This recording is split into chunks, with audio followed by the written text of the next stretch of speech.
اللہ الرحمن الرحیم نحمده ونصلی ونسلم علی رسولہ الکریم اما بعد۔ سورۃ المائدہ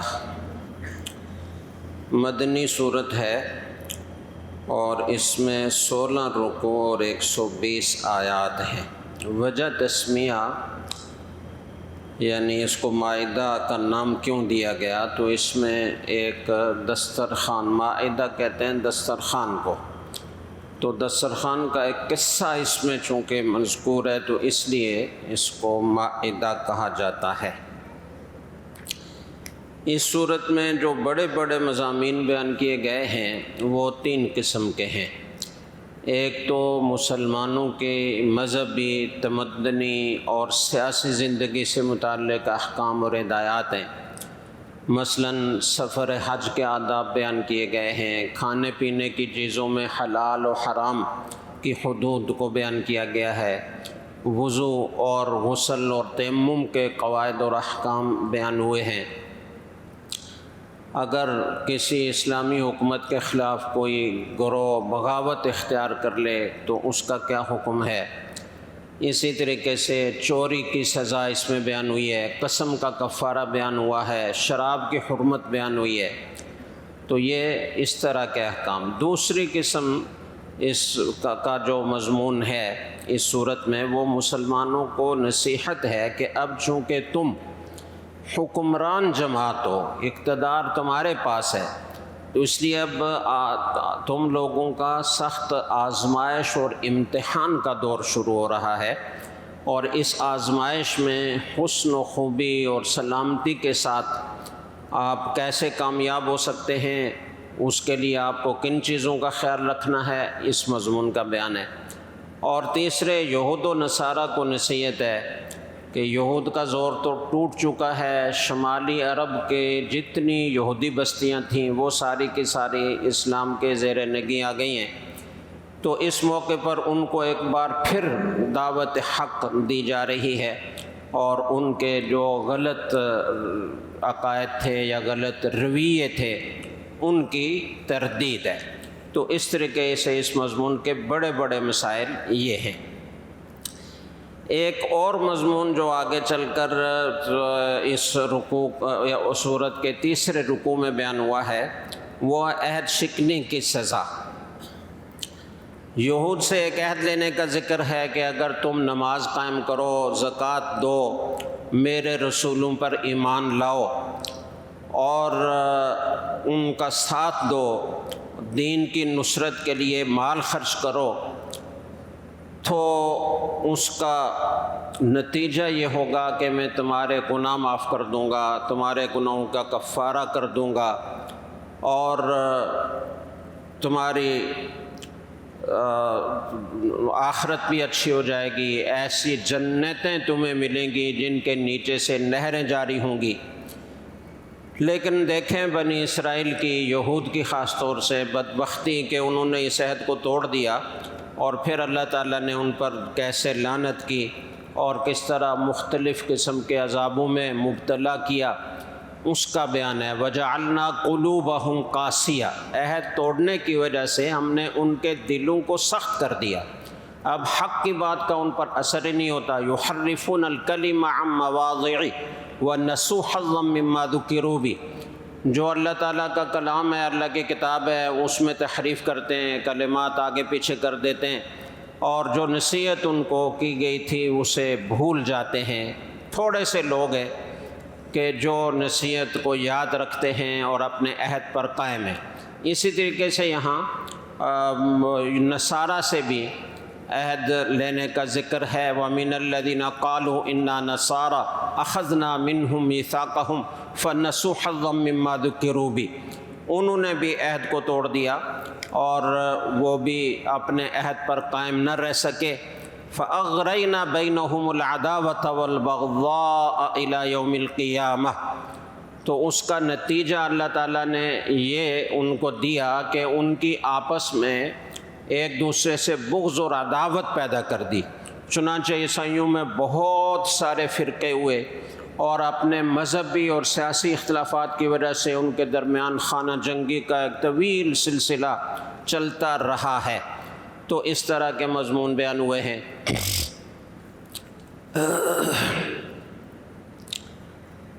دیکھیں ایک اور جو مضمون یہاں پر بیان ہوا ہے یہود کے سلسلے میں، خاص طور سے چوتھے رکوع میں، وَإِذْ قَالَ مُوسَىٰ لِقَوْمِهِ اذْكُرُوا نِعْمَةَ اللَّهِ عَلَيْكُمْ اِذْ جَعَلَ فِيكُمْ أَنْبِيَاءَ وَجَعَلَكُمْ مُلُوكًا وَآتَاكُمْ مَا لَمْ يُؤْتِ أَحَدًا مِّنَ الْعَالَمِينَ۔ اللہ تعالیٰ نے یہود پر اپنے انعامات کا ذکر کیا کہ دیکھو میں نے تمہارے اندر انبیاء پیدا کیے، تم کو بادشاہتیں دیں، اور میں نے تمہیں اتنی نعمتیں دیں کہ ما لم یؤت احدا من العالمین، دنیا میں کسی اور کو اتنی نعمتیں نہیں دیں، اتنا انعامات سے میں نے تمہیں نوازا۔ تو اب میں تمہیں کیا حکم دیتا ہوں، یا قوم ادخلوا الارض المقدسۃ التی کتب اللہ لکم ولا ترتدوا علی ادبارکم فتنقلبوا خاسرین۔ حضرت موسیٰ علیہ السلام کے ذریعے سے اللہ تعالیٰ نے یہ حکم دیا کہ ارض مقدسہ یعنی بیت المقدس فلسطین انبیاء علیہم السلام کی سرزمین رہی ہے، تمہارے آباء و اجداد کا مرکز رہی ہے، لیکن اس وقت اس پر ایک مشرک قوم کا قبضہ ہے، تو چلو جہاد کرو اور ان کو وہاں سے نکالو۔ وہ اگر دعوت حق کو قبول کرتے ہیں تو ٹھیک ہے، نہیں تو ان کو شکست دو اور وہاں پر اللہ کا نظام نافذ کرو، اللہ کے احکام نافذ کرو۔ دیکھیں ان کی بدبختی، قالوا یا موسیٰ ان فیہا قوما جبارین وانا لن ندخلها حتی یخرجوا منها۔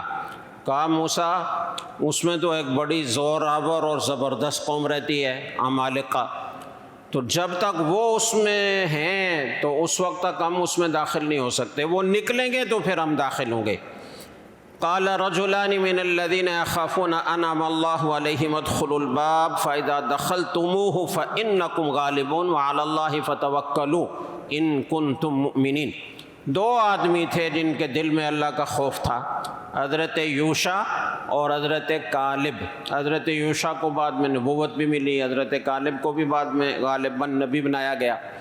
ان دو آدمیوں نے کہا کہ دیکھو تم اللہ کا حکم مانو اور اللہ کے بھروسے پر داخل ہو جاؤ، جب تم اللہ کے حکم کی تعمیل میں اور اللہ پر توکل کر کے داخل ہوگے تو تم ہی غالب ہوگے۔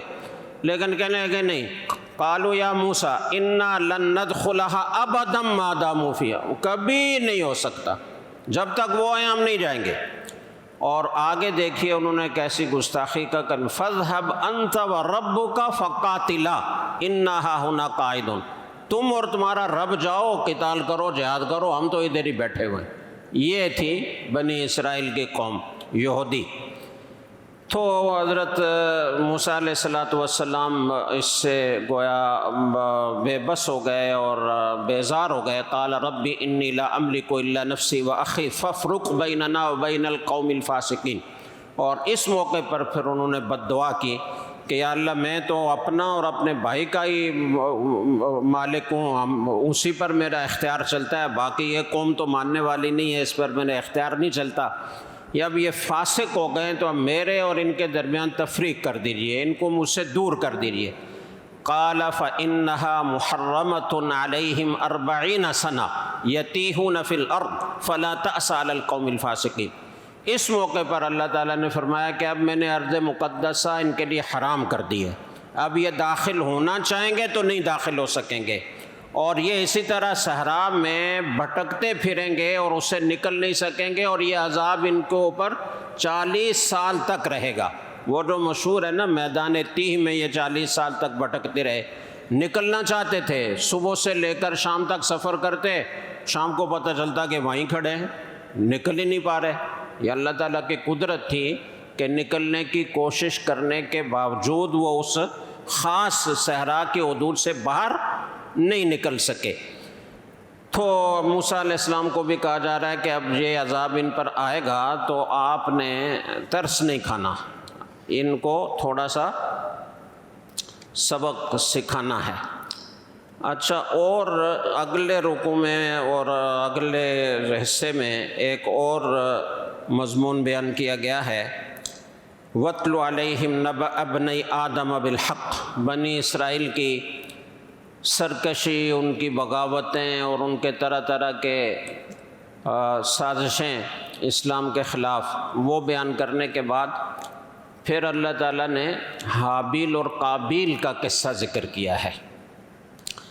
آپ کو پتہ ہے کہ یہ دونوں حضرت آدم علیہ السلام کے بیٹے تھے، دونوں نے قربانی کی، تو حضرت حابیل کی قربانی قبول ہو گئی۔ اس وقت قبولیت کی علامت یہ ہوتی تھی کہ جانور کو ذبح کر کے تو میدان میں چھوڑ دیا جاتا تھا اور آسمان سے ایک آگ آتی تھی اور اس گوشت کو جلا دیتی تھی، تو یہ قبولیت کی علامت اور نشانی ہوتی تھی۔ تو حضرت حابیل کی قربانی قبول ہو گئی، قابیل کی قربانی قبول نہیں ہوئی۔ اسے حسد ہوا اور اس نے حضرت حابیل کو قتل کرنے کی دھمکی دی۔ حابیل نے کہا کہ بھائی میرا کیا قصور ہے اس میں، قربانی تو متقی لوگوں کی قبول ہوتی ہے، تمہاری قربانی قبول نہیں ہوئی تو اپنی نیت اور اپنے کردار پر نظر ثانی کرو، مجھ پر کیوں الزام لگاتے ہو، میرا کیا قصور ہے اس میں، اور اگر تم نے ہاتھ بڑھایا بھی میرے قتل کے لیے تو میں اپنا ہاتھ تمہارے قتل کے لیے نہیں بڑھاؤں گا۔ لیکن بالآخر قابیل نے حابیل کو قتل کر دیا۔ پھر آگے کیا ہوا وہ لمبا قصہ ہے، بات زیادہ لمبی ہو جائے گی، تو مقصد یہ ہے کہ یہ حسد کی بنا پر تھا، اور یہی بیماری یہودیوں میں بھی ہے۔ یہودی جانتے تھے، آج کی تلاوت میں آپ نے سنا کہ یعرفونہ کما یعرفون ابناءہم، رسول اکرم صلی اللہ علیہ وسلم کے بارے میں ان کو ایسی معرفت تھی جیسے اپنے بیٹوں کے بارے میں ہوتی ہے، جس میں کوئی شک نہیں ہوتا کہ یہ اللہ کے آخری نبی ہیں اور ہماری کتابوں میں پیشگوئیاں موجود ہیں۔ لیکن حسد کی بنا پر کہ یہ بنو اسماعیل میں سے کیوں آئے، یہ بنو اسحاق میں سے کیوں نہیں آئے، اس حسد کی بنا پر انہوں نے انکار کیا، تو اس کی پھر مذمت کی گئی کہ حسد وہ نہایت ہی بری چیز ہے، اور اسی کی وجہ سے قابیل نے حابیل کو قتل کیا تھا۔ جو آدمی اس بیماری میں مبتلا ہوتا ہے وہ ہمیشہ خسارے میں رہتا ہے۔ اور اس کے بعد پھر اسی رکوع میں آگے چل کر ناحق قتل نفس کی مذمت بیان کی گئی، انسان کے احترام کا ذکر کیا گیا، اور یہ کہا کہ من قتل نفسا بغیر نفس او فساد فی الارض فکأنما قتل الناس جمیعا، جس نے ناحق کسی ایک آدمی کو قتل کیا تو ایسا ہے جیسے اس نے پوری انسانیت کو قتل کر دیا۔ وَمَنْ أَحْيَاهَا فَكَأَنَّمَا أَحْيَا النَّاسَ جَمِيعًا، اور جو کسی ایک شخص کی حفاظت کا ذریعہ بنا، اس کی جان بچائی اس نے، تو ایسے ہے جیسے اس نے پورے انسانوں کی جان بچائی۔ تو یہ اتنا بڑا گناہ ہے۔ اس کے بعد پھر اسی رکوع کے آخر میں جو ڈاکو ہیں، باغی ہیں، زمین میں فساد پھیلانے والے ہیں، ان کی سزا کا ذکر کیا گیا ہے۔ اس کے لیے جو الفاظ استعمال کیے ہیں ان کو تھوڑا سا سمجھنے کی ضرورت ہے کہ کون سا لفظ کس کے لیے ہے۔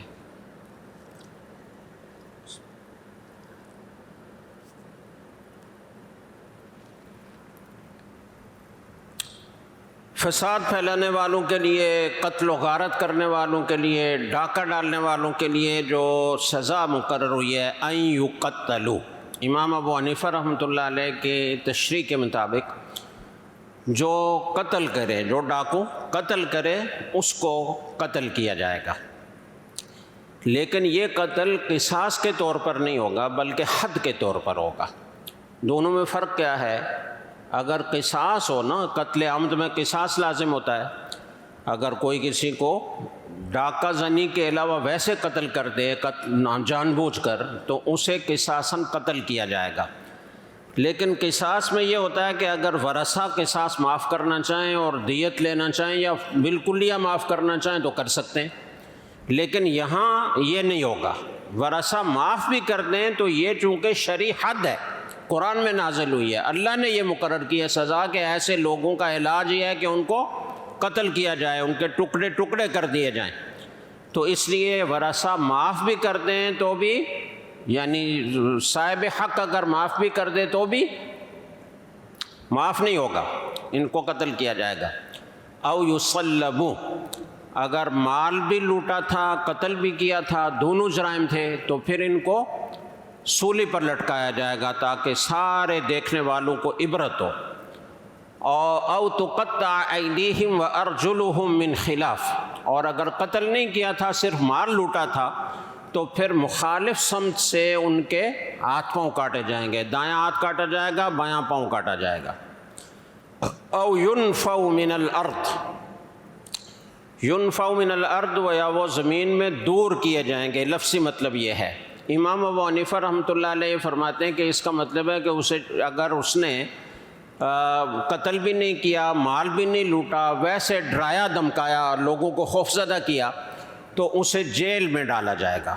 دوسرے فقہا کہتے ہیں کہ اسے جلا وطن کیا جائے گا، یہ اپنا وطن علاقہ چھوڑ کر کسی دوسری جگہ چلا جائے۔ ذالک لہم خزی فی الدنیا ولہم فی الآخرۃ عذاب عظیم، یہ تو ان کی دنیاوی رسوائی ہے، لیکن آخرت میں ان کے لیے بہت بڑا عذاب ہے۔ تو ایک اہم مضمون یہ بیان کیا گیا، اور اس کے علاوہ آگے چل کر پھر شریعت کے مطابق فیصلہ نہ کرنے والوں کا تذکرہ کیا گیا کہ یہود کو تورات میں دین قائم کرنے کی ہدایت دی گئی تھی۔ انبیاء علیہم السلام تورات کے مطابق ہی بہت سارے انبیاء نے فیصلے کیے، اور قرآن کریم بھی دین ہی قائم کرنے کا حکم دیتا ہے، وہی دین ہے جو پہلے انبیاء کے پاس تھا۔ اصول میں کوئی فرق نہیں ہے، فروعی احکام میں کچھ تبدیلیاں ہیں۔ تو بڑے جلالی اسلوب میں اللہ تعالیٰ نے فرمایا کہ جو لوگ دین کو نافذ نہیں کرتے، دین کے احکام پر عمل نہیں کرتے، دین قائم نہیں کرتے، وَمَن لَّمْ يَحْكُمْ بِمَا أَنزَلَ اللَّهُ فَأُولَٰئِكَ هُمُ الْكَافِرُونَ۔ ایک آیت کے آخر میں تو یہ فرمایا، دوسری آیت کے آخر میں فرمایا وَمَن لَّمْ يَحْكُمْ بِمَا أَنزَلَ اللَّهُ فَأُولَٰئِكَ هُمُ الظَّالِمُونَ۔ تیسری آیت کے آخر میں فرمایا وَمَن لَّمْ يَحْكُمْ بِمَا أَنزَلَ اللَّهُ فَأُولَٰئِكَ هُمُ الْفَاسِقُونَ۔ جو اللہ تعالیٰ کے نازل کردہ دین اور احکام کے مطابق فیصلہ نہیں کرتا، وہ کافر ہے، وہ ظالم ہے، وہ فاسق ہے۔ تو اس آیت کو سمجھنے کی ضرورت ہے۔ بعض لوگ نافہمی سے اور کم فہمی سے یہ سمجھتے ہیں کہ جو آدمی بھی شریعت کے خلاف فیصلہ کرے گا وہ دائرہ اسلام سے خارج ہو جائے گا، چونکہ قرآن کریم کی آیت میں تو یہ کہا گیا وَمَن لَّمْ يَحْكُمْ بِمَا أَنزَلَ اللَّهُ فَأُولَٰئِكَ هُمُ الْكَافِرُونَ، جو اللہ کے نازل کردہ حکم کے مطابق فیصلہ نہ کرے وہ کافر ہے۔ تو اس کو سمجھنے کی ضرورت ہے۔ مفسرین کا اس پر اجماع ہے کہ اس کے یہ ظاہری اور لغوی معنی مراد نہیں ہے، بلکہ من لم یحکم کے معنی من لم یعتقد، یعنی جو اللہ کے دین پر عقیدہ ہی نہیں رکھتا، اللہ کے احکام کو مانتا ہی نہیں ہے، اس کا انکار کرتا ہے اور انکار کی وجہ سے خلاف شرع فیصلہ کرتا ہے، تو وہ مراد ہے۔ ایک ہوتا ہے بد عملی اور ایک ہوتا ہے بد عقیدگی۔ ایک آدمی نماز نہیں پڑھتا، اپنے آپ کو گناہ گار سمجھتا ہے، نماز کو فرض سمجھتا ہے، انکار نہیں کرتا، لیکن عملی کوتاہی ہے، تو یہ بہت بڑا گناہ ہے، لیکن دائرہ اسلام سے خارج نہیں ہوگا۔ لیکن ایک آدمی مسواک جو ایک سنت عمل ہے اسی کا انکار کرتا ہے کہ میں اس کو دین کا حکم مانتا ہی نہیں، تو یہ کافر ہو جائے گا۔ نماز تو بہت بڑی چیز ہے۔ تو انکار سے آدمی کافر ہوتا ہے، بد عملی سے کافر نہیں ہوتا۔ تو ہماری عدالتوں میں جو خلاف شرع فیصلے ہوتے ہیں، اور عدالتوں کی خصوصیت نہیں ہے، وہ عدالت تو وہ عدالت میں جج بیٹھے ہوئے ہیں اور پورا ایک گویا کہ ملکی ایک اجتماعی وہ فورم ہے، لیکن ہر آدمی اپنے اپنے دائرہ کار میں جج ہوتا ہے، نہیں ہوتا۔ آپ ایک گھر کے سربراہ ہیں، آپ ایک خاندان کے سربراہ ہیں، اگر آپ نے خلاف شرع فیصلہ کیا اپنے خاندانی معاملات میں تو آپ بھی گنہگار گار ہوں گے۔ کوئی اگر کہے کہ آپ نے خلاف شرع فیصلہ کیا، آپ دائرہ اسلام سے خارج ہو گئے، تو ایسے تو شاید ہی کوئی مسلمان باقی بچ سکے۔ بڑے بڑے دینی ادارے، ان میں بھی خلاف شرع چیزیں ہوتی ہیں، اساتذہ کے پوری طرح حقوق ادا نہیں ہوتے، ان کے ساتھ زیادتی ہوتی ہے، کوئی جھگڑا اگر ہو جائے، گروہ بندی ہوتی ہے، تو اس میں فیصلہ بعض اوقات شریعت کے مطابق نہیں ہوتا، زیادتی ہو جاتی ہے، بہت ساری چیزیں۔ تو ایسے تو پھر کوئی اس معاشرے میں مسلمان رہے گا ہی نہیں۔ اس لیے یہ سمجھ لیجئے کہ اس کا مطلب ہے کہ جو اللہ کے نازل کردہ احکام پر عقیدہ ہی نہیں رکھتا، ان کا انکار کرتا ہے، وہ کافر ہے۔ یا دوسری تعویل بعض حضرات نے یہ کیا ہے کہ فَأُولَٰئِکَ هُمُ الْکَافِرُونَ سے اعتقادی کافر مراد نہیں ہے بلکہ عملی کافر مراد ہے، یعنی اس کا یہ عمل کافروں جیسا ہے۔ جیسے کافروں کو دین کی کوئی پرواہ نہیں ہوتی، ان کے یہاں شریعت ونیت کچھ ہے ہی نہیں، اپنی مرضی کے مطابق جو جیسے چاہتے ہیں فیصلے کرتے ہیں، تو ایسے ہی تم بھی دین کے احکام کے خلاف فیصلہ کر کے ان کافروں کے عمل کے مشابہ ہو رہے ہو، تمہارا یہ عمل کافروں کے عمل کے مشابہ ہے۔ تو عمل کے مشابہ ہونے سے آدمی دائرہ اسلام سے خارج نہیں ہوتا۔ یہ ایک اہم بات تھی تو میں نے اس کی وضاحت کر دی ہے، ہمارے معاشرے میں اس کی بہت زیادہ ضرورت ہے۔ آگے پھر یہود و نصارہ کو دوست بنانے سے منع کیا گیا کہ ان سے دلی دوستی نہ رکھو، یہ ہمیشہ تمہارے جو ہے وہ دشمن ہیں، تمہارے خلاف سازشیں کرتے رہتے ہیں، یہ کبھی بھی تمہارے خیر خواہ نہیں ہو سکتے۔ اور عالم اسلام کے حکمرانوں کو اس سلسلے میں سوچنا چاہیے، ان کے لیے بڑا لمحہ فکریہ ہے کہ قرآن کریم تو واضح طور پر یہ بتا رہا ہے کہ وہ آپس میں ایک دوسرے کے دوست ہیں، اور آپ دیکھ لیں کہ مسلمانوں کے خلاف آپس کے وہ اختلافات، بے شمار اختلافات خود ان میں پائے جاتے ہیں۔ خود یہودیوں کے ہاں بڑے فرقے ہیں، عیسائیوں کے ہاں تو بہت زیادہ فرقے ہیں۔ اتنے مذہبی اختلافات کے باوجود، اور کئی جگہ پر سیاسی اختلافات بھی ہیں، اس کے باوجود وہ مسلمانوں کے خلاف سارے کیا ہیں؟ متحد ہیں، اور مسلمانوں کو اپنے دین پر عمل کرنے کے لیے آزادی دینے کے روادار نہیں ہیں، اور طرح طرح کے بہانے بنا کر وہ عالم اسلام کو زیر کرنا چاہتے ہیں، کمزور کرنا چاہتے ہیں۔ جو بھی تھوڑا سا کچھ اٹھتا ہے اور کوئی خودداری کا مظاہرہ کرنے کی کوشش کرتا ہے، مسلمانوں کو اپنے پاؤں پر کھڑا کرنے کی کوشش کرتا ہے، کو امریکہ اور جو دوسرے لوگ جو ایک عرصے سے جن کی ہمارے مسلمان حکمران غلامی کر رہے ہیں، اور جو پوری دنیا کا چودھری بنا ہوا ہے، پوری دنیا میں حکومت کرنے کے خواب دیکھ رہا ہے، اس سے اگر تھوڑا سا نکل کر دائیں بائیں دوسرے لوگوں سے کوئی تعلقات قائم کرنے کی کوشش کرتا ہے، تو اس کے خلاف کیسے کیسے سازشیں ہوتی ہیں اور کیسے کیسے اقدامات ہوتے ہیں۔ تو مسلمانوں کو چاہیے کہ وہ آپس میں اتفاق کریں۔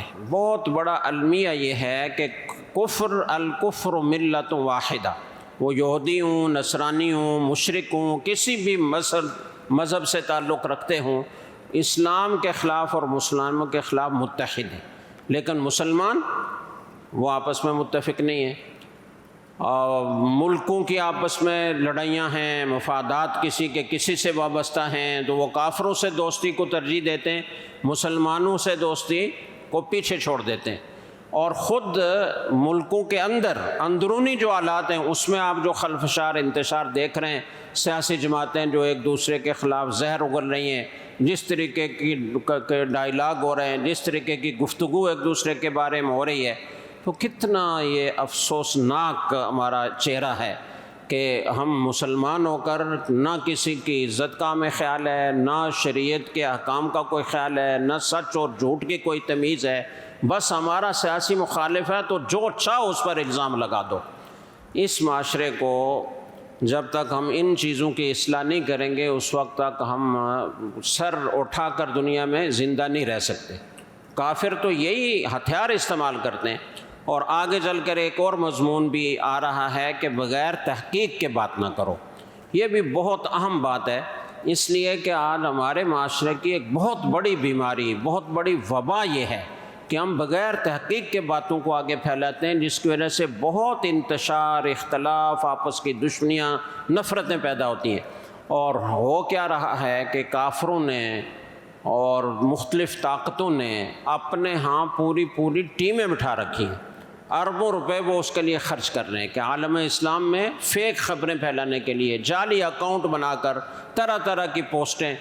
وہ ہندوستان کے بارے میں کوئی ہندوستان ہی کا ایک آدمی بتا رہا تھا ایک ویڈیو میں کہ ہمارے ہاں اتنے سارے جو ہے نا وہ اس کے لیے دفاتر مختص کیے گئے ہیں، ہر دفتر میں اتنے آدمی بیٹھے ہوئے ہیں، اور ایک آدمی کے پاس کمپیوٹر ہے اور 10 موبائل ہیں، تو ایک موبائل میں جتنے گروپ بنائے جا سکتے ہیں اتنے گروپ وہ بناتا ہے، اور پھر فیک خبریں بنائی جاتی ہیں پاکستان کے خلاف۔ فوج نے آج یہ کہہ دیا، فلاں سیاستدان نے یہ کہہ دیا، فلاں نے فلاں کے بارے میں یہ کہہ دیا، فلاں نے فلاں کے بارے میں یہ کہہ دیا، اور آج امریکہ کے ساتھ فلاں نے دوستی کر لی، آج فلاں کے ساتھ کسی نے دوستی کر لی، آج فلاں کے ساتھ اس نے ساز باز کر لی، یہ ہو گیا وہ ہو گیا۔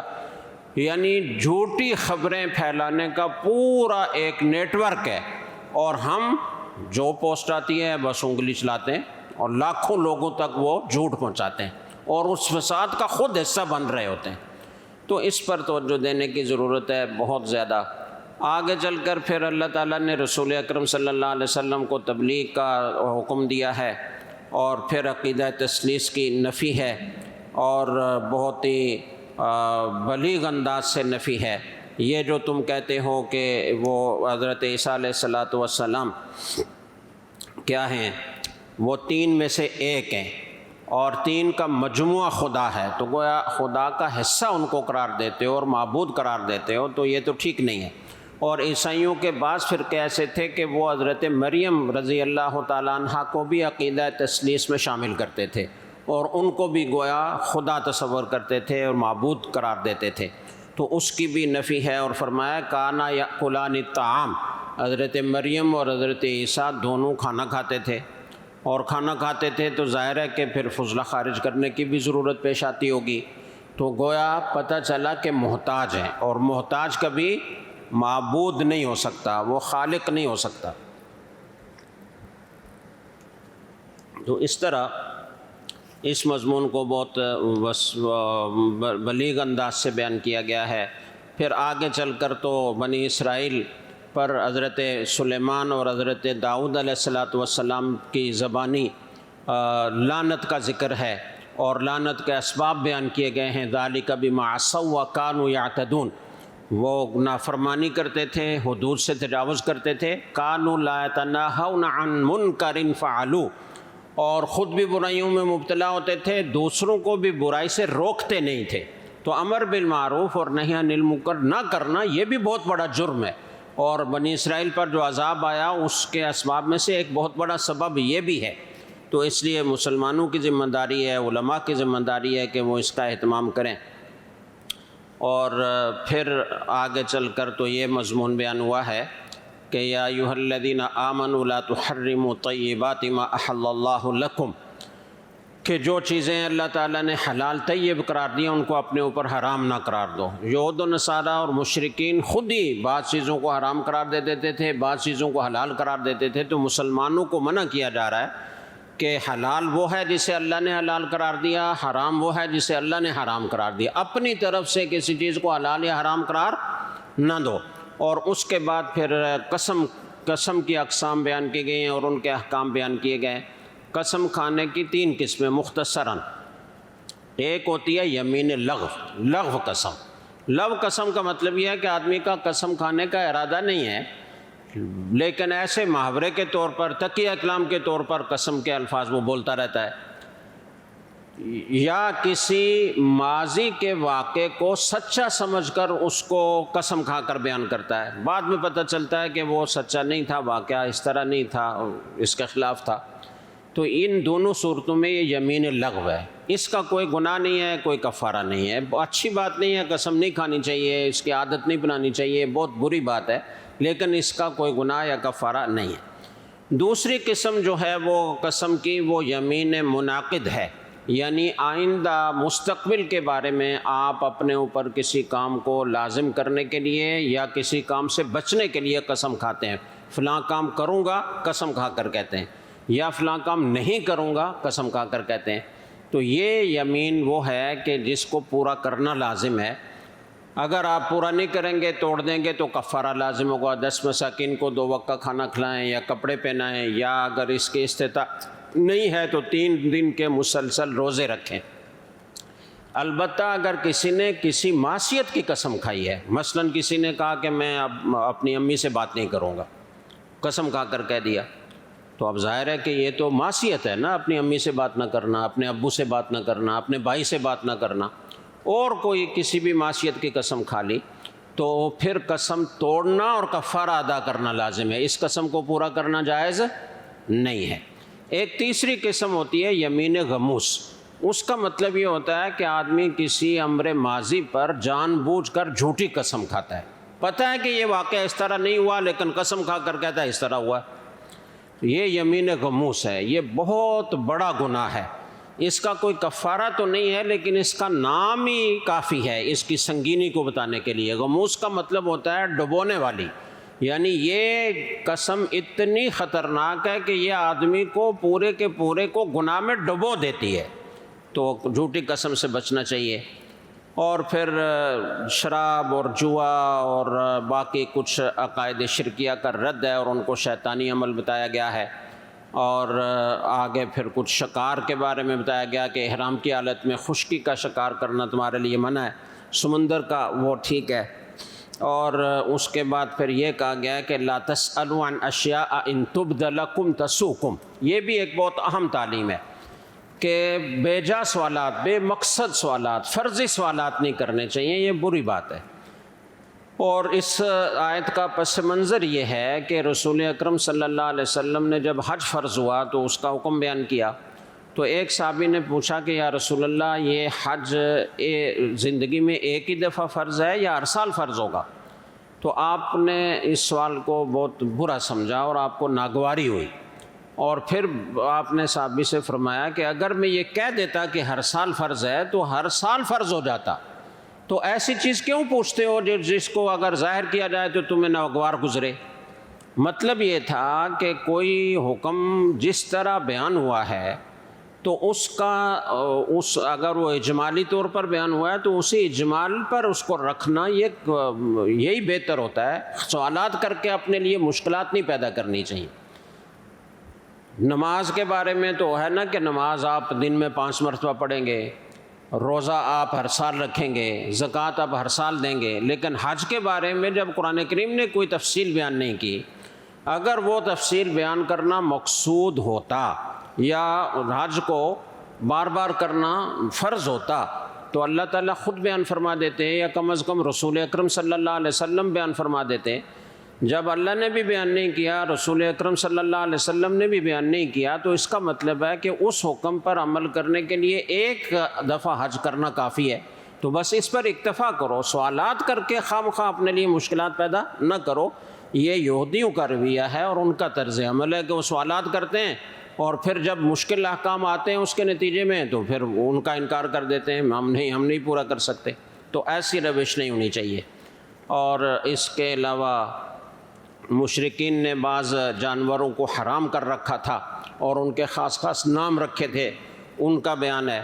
اس میں مثال کے طور پر بحیرہ، ایک جانور کے کان کاٹ دیتے تھے اور اس کا دودھ وہ پھر بتوں کے نام پر وقف ہو جاتا تھا.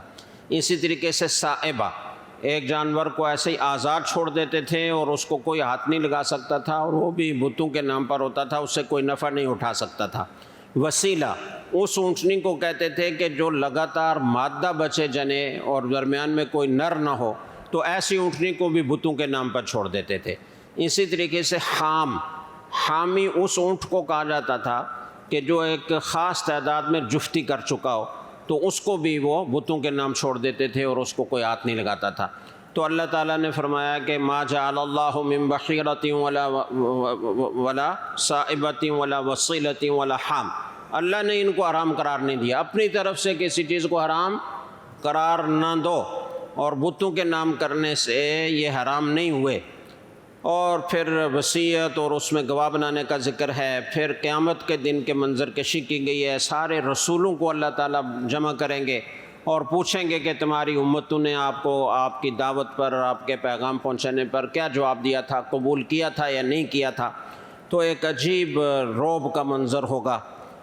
اور پھر ایک مائدہ والا قصہ بیان کیا گیا ہے، وہ بیان کر کے تو ہم بات ختم کرتے ہیں. بنی اسرائیل یعنی حضرت عیسیٰ علیہ السلام کے حواری، انہوں نے حضرت عیسیٰ علیہ السلام سے ایک دفعہ درخواست کی کہ آپ اللہ تعالیٰ سے دعا کریں کہ اللہ تعالیٰ آسمان سے ایک دسترخوان نازل فرمائیں جس میں مزیدار کھانے چنے ہوئے ہوں. کیسے مطالبات.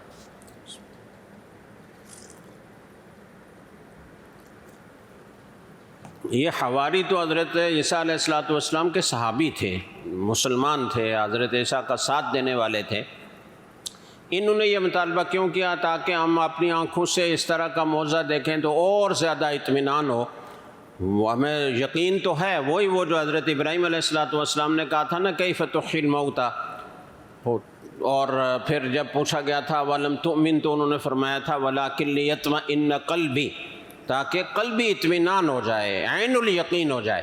تو انہوں نے بھی یہ مطالبہ اس لیے کیا کہ ہمیں اچھی طرح یقین ہو جائے کہ آپ کی ساری تعلیمات بالکل حق ہیں، ان میں کسی قسم کا شک و شبہ نہیں ہے، تو اس لیے ہم یہ مطالبہ کر رہے ہیں۔ تو پہلے تو حضرت عیسیٰ علیہ السلام نے سمجھایا کہ اللہ سے ڈرو، کیسے مطالبے کرتے ہو، لیکن پھر جب انہوں نے اصرار کیا تو حضرت عیسیٰ علیہ السلام نے اللہ تعالیٰ سے درخواست کی۔ اللہ نے فرمایا کہ انی منزلھا الیکم فمن یکفر من بعد ذلک فاعذبہ عذابا لا اعذبہ احدا من العالمین۔ صحیح پڑھ رہا ہوں؟ کوئی حافظ ہے؟ چلو کوئی بات نہیں۔ تو اللہ تعالیٰ نے فرمایا کہ دیکھو اگر تم یہ مطالبہ کر رہے ہو نا تو میں دسترخوان تو نازل کر دوں گا، لیکن اس کے بعد اگر کسی نے کفر کیا نا تو ایسا عذاب دوں گا کہ دنیا بھر میں کسی کو عذاب نہیں دیا ہوگا ایسا۔ یہ اللہ تعالیٰ کی سنت ہے کہ جب کسی قوم کا اپنا منہ مانگا معجزہ عطا فرماتے تھے تو اسی طرح ہوتا تھا کہ اگر منہ مانگا معجزہ ملا اور پھر بھی تم نہ مانے اور تم نے ایمان قبول نہ کیا تو پھر سخت عذاب نازل ہوگا، اور ہوتا رہا، بہت ساری قومیں اسی بنا پر تباہ ہوئی۔ تو یہی بات ان سے کہے گی۔ اب یہ دسترخوان نازل ہوا یا نہیں ہوا اس بارے میں قرآن کریم خاموش ہے، اور حدیث میں بھی کوئی واضح طور پر اس بارے میں بات مذکور نہیں ہے۔ البتہ سنن ترمذی میں حضرت عمار بن یاسر رضی اللہ تعالیٰ عنہ کا قول منقول ہے کہ یہ دسترخوان نازل ہوا تھا، اور جن لوگوں نے نافرمانی کی اللہ تعالیٰ نے پھر دنیا ہی میں ان کو عذاب میں مبتلا کیا۔ تو یہ اسی مائدہ کے اسی قصے کی وجہ سے اس سورت کا نام مائدہ رکھا گیا دسترخوان کے نام پر۔